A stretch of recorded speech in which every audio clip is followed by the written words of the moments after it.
Lions TV, this is your post-match analysis video for yesterday's 1-0 win. Get in there, but against Bristol City at the Den. I was going to say finally, the duck is broken, but it's a bit of a strange one because it isn't a duck. We are now 6 games unbeaten, 2 home wins in our last 3 matches at the Den in the league, of course. That's not including Leicester in the cup.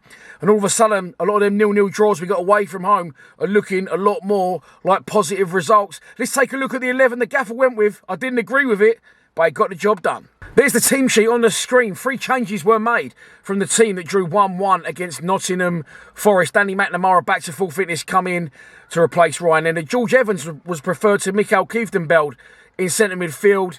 And, of course, Conor Mahoney now injured again. He dropped out and was replaced wide by Benik Afobe. I'm just going to sing his praises now. I wasn't too sure on him when he came to the club. I saw him in a couple of friendlies. He looked a little bit lightweight. But listen, he's really grown into it. Yes, he did miss a couple of chances yesterday, but he's a Millwall type player because he gives absolutely everything he's got. His work rate is incredible. And again, that's all we really asked for. Evans and Saville in midfield was a very questionable one for me. I really liked George Evans when he first came to the club. I've not been his biggest fan since. I think he's all right to have about as a squad player, but I just don't think he's got a lot of energy. I don't really know what his good traits are, should I say. But I will say for him, during the game twice, especially in the first half, he made some really good runs in by where I was sitting. Runs, different types of runs, like I say.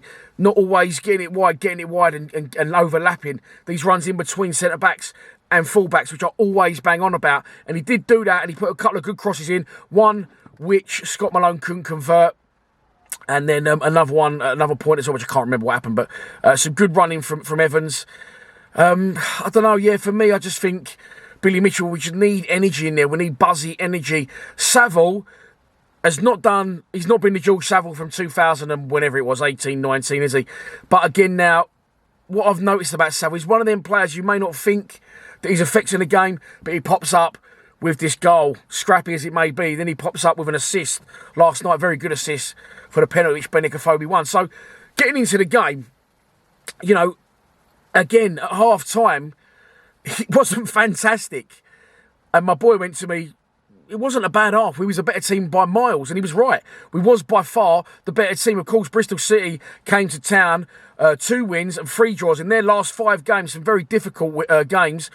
Both of those wins were on the road against Cardiff and QPR. In their last game, it was at Ashton Gate at home against Fulham, who, by the way, have lost 2 games this season, I think, and we've lost the same amount of games as Fulham. Whether it's 2 or 3, I'm not sure which, but we've actually lost the same amount of league games as Fulham. But I'm going to get onto the Rowett situation in a minute.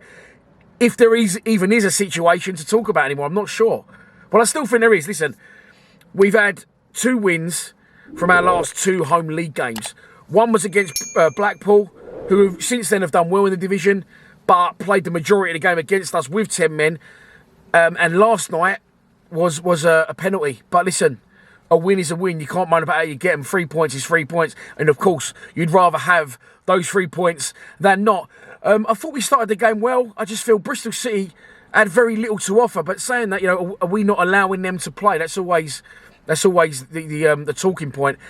We made good chances. We got lots of balls into the box. We got lots of corners into the box as well, especially over literally where I was sitting, just under the scoreboard. And we're not as clinical, are we, from corners as we used to be? Of course, Jake Cooper not in the side at the minute, but Sean Hutchinson back in. He's equally as dangerous from corners.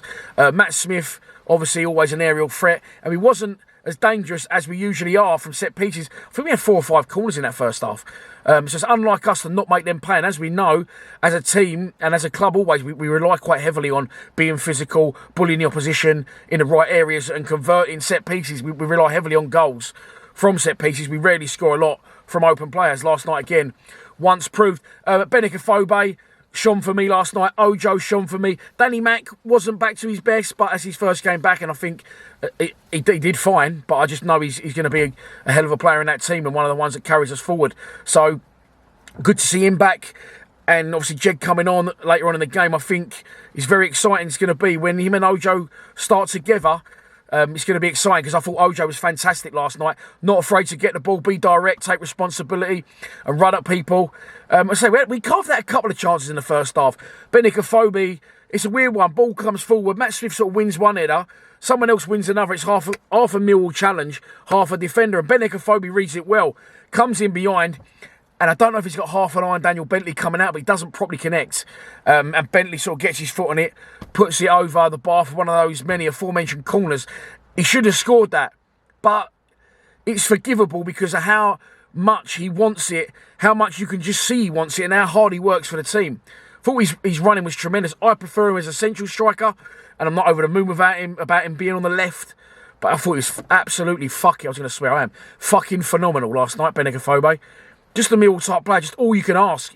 He left it all out there, didn't he? And he gave absolutely everything. His energy, his work rate. For a striker, absolutely second to none. The second opportunity for us to score, of course, is in the second half. That was the cross that George Evans, I said, got into a good area again. And I think he whips it in. Benicophobe, front post, unlucky. I think Daniel Bentley's beaten, comes back off the post. And at half-time, we go in 0-0. Very small crowd last night. I don't know whether that's, the lack of excitement that the Rowett team shows. I'm not sure whether it's because of Wednesday. A lot of people on our live stream. Thanks for tuning in once again to the live streams. Those at work, they couldn't get there. Of course, the petrol shortage, etc., etc. But it wasn't, an over-ambitious crowd. And at half-time, I was listening because I was interested to see whether there was going to be any booing or whatever. Because as much as a few of us have now not wanted Rowett or not agreeing with Rowett, I've seen a lot on social media Rowett out, but I've not actually, heard anything or shit like Harris got at Luton away just the game he left. So, yeah, interested. Not really a lot at half-time, couple of claps, and a lot of people just like, it is what it is now. It's become quite dull. But we was the better side. And as I said, you can only beat what's put in front of you. And Bristol City doing well in the league. I really am surprised about their league position. And I don't want to do the Rowett or our players any disjustice, but again, I can't believe how poor they was last night. And maybe their manager being there did have an effect on that. The second half, again, wasn't amazing, but I'm struggling to think of a save that Bart's made in the game, if I'm honest. And eventually, we do get the breakthrough. George Saville, lovely through ball. Benicophobe, and again, it's one of these through balls that I like to see. Not here. Get in behind, get flat, get direct, get defenders turning. Benicophobe takes it away from his man. It's a clumsy challenge. It was a penalty. I thought in real time it should have been a red card. It was a booking given. On reflection, you could argue his touch was taking him slightly away from goal, but he was definitely going to get a shot away. And in the laws of the game, a judge not to have been a sending off, but it didn't affect us. Luckily, Jeb Wallace had been on the pitch for 3 minutes, and if he hadn't have been on the pitch for 3 minutes and he was still waiting to come on, I wonder who would have taken that. Or would we have done what you do see sometimes, weirdly in football, sub him on to take the penalty? That would have been an interesting talking point. But luckily for us, he was already on. Daniel Bentley's got a good history about saving penalties against us, of course. He's done it before against Lee Gregory, and he doesn't save this one. The main man, that's Halley's man. I was going to call him our want-away striker, but that's very harsh. I don't think he's want-away at all. He gives everything for the shirt. And Jeb Wallace buries it, puts us 1-0 up. And again, they come back into it a little bit. Bristol City, they got to give their fans something to go off. They've got to try and chase the game. But I don't think Bart's made a save. And we could have made it 2 at the end. Again, I like the substitution. And the thing is, I want Billy Mitchell to start and I want Jeb Wallace to start. But it is nice to have those very strong options on the bench. And that's what he did. He took Matt Smith off. He brought Billy Mitchell in. And Billy retained the ball really well. He played a lovely... It was a 1-2, but it's like a long-term 1-2. I think it was Jed wide, put into Billy. Billy knocks it into George Saville. Peels off, comes round. Saville finds Billy. And he's running beyond, which I like to see from a midfielder. Left-footed strike. Great save from Daniel Bentley. And that's pretty much it. I thought fantastic performances from all the back three. Murray Wallace especially for me, though, last night. And Ojo and Afobe. Everyone else done okay, but I think those three for me were our standout players. And now, we're sitting pretty-ish, aren't we? I think we're 14th in the table. As I said, I think we've only lost. I think we've lost the same amount of games all season as Fulham have. I think it's 3 league games. Probably should have checked that one out. I'm sure you'll be shouting it right now at the screen. So have we been unfair on this man? This is the next question I'm going to ask you. You can't have everything. So what do we want? Do we want to survive in this division? Or do we want to be exciting and get relegated? It's a very, very difficult one. And I think Rowett, my old man, come into me this morning, and cause I'm standing at their house at the minute, and said, Gooders, that's what they call me. Have you seen what Rowett said. He said, judge me now. Now I'll be judged on fit players. And Gary Rowett could be coming back and having a massive last laugh here. Do we expect too much as a fan base? You know, should we be happy with Rowett? Have we prejudged? Because he has had a lot of injuries, which I have alluded to, and I'll try and dig myself out the shit a little bit now. I did also say, didn't I, the other day, I feel we are progressing slightly under him. We're not going to get relegated under Rowett. I'm convinced of that. I've been saying that for weeks. It's just not very exciting to watch. But now, with the likes of Jed back and Ojo back, if we can keep hold of Jed, no disrespect to Conor Mahoney or Mason Bennett, but I think you've got to forget about them two. They're both constantly injured. You can't plan for a future in that team with both of them because they're just constantly both injured and both in and out of side. I like both of them as players. I think they've both got a lot to offer, but this lack of fitness that they both have is just, you can't put them in your mindset when you're thinking of a side. So I think with Hutch now back, you know, Murray Wallace keeping Cooper out, some very, very exciting times. But it finishes at the Den.